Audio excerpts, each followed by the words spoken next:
ये निर्मला ताई तब जब भी आती है बवाल मचा देती है। इस साल का बजट अनाउंस कर दिया है, तो इस बजट में ऐसा क्या है जो सब लोग पगला गए हैं। नंबर 1, अब हर स्कूल में कंटेंट क्रिएशन लैब ओपन होंगे। Creative fields, editing, story telling, copy writing, content writing, अब ये फील्ड सिर्फ साइड हसल नहीं है, अब तगड़े फील्ड बनेंगे। तो इस फील्ड से कुछ भी सीखना है तो मुझे फॉलो जरूर कर लेना। Number 2, new income tax regime में एक छोटा सा चेंज है कि जो पहले 0% टैक्स 3 लाख तक की इनकम पर लगता था, अब वो 4 लाख तक इनकम पर लगेगा और न्यू इनकम टैक्स स्लैब्स ये हैं। नंबर 3, सबसे पहले सरकार ने इस साल की इकोनॉमी को स्टेबल बताया। प्रोजेक्टेड ग्रोथ 7% है, लास्ट ईयर जो 6.4% ही थी। नंबर 4, फॉरेन ट्रैवल करो, घूमो फुल। एजुकेशन, मेडिकल पेमेंट पर TCS और भी कम कर दिया, पहले 5 से 20% था, अब वो 2% कर दिया, जिसकी वजह से बाहर पैसा भेजना, घूमना बहुत सस्ता। नंबर 5, ट्रेडिंग करने वालों की जान ही निकाल दी है, क्योंकि तुम्हारी STT सिक्योरिटी ट्रांजैक्शन टैक्सेस बढ़ा दिया है, जिसकी वजह से तुम लोग ट्रेडिंग करना अब बहुत महंगा एक्सपेंसिव पड़ेगा। नंबर 6, अब फॉरेन इन्वेस्टमेंट और पोर्टफोलियो इन्वेस्टमेंट स्कीम के थ्रू डायरेक्टली तुम लोग इंडियन स्टॉक में इन्वेस्ट कर पाओगे।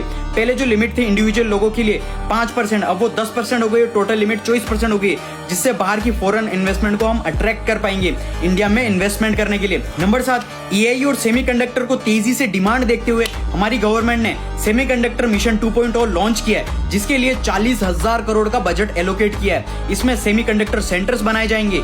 नंबर 8, छोटे बिजनेसेस को इजीली और ज्यादा लोन्स मिलेगा, ताकि SME और माइक्रो एंटरप्राइजेस ज्यादा से ज्यादा ग्रो हो सके, और इस सेल्फ रिलायंट इंडिया को 2,000 करोड़ रुपए फंड दिया गया है। नंबर 9, और भारत में ज्यादा डायबिटीज और कैंसर, तो बायोफार्मा सेक्टर को बूस्ट मिला है, 10,000 करोड़ अलॉट हुए हैं, ताकि खुद की रिसर्च और मेडिसिन बना के सस्ती बेच सके और एक्सपोर्ट लीडर बन सके।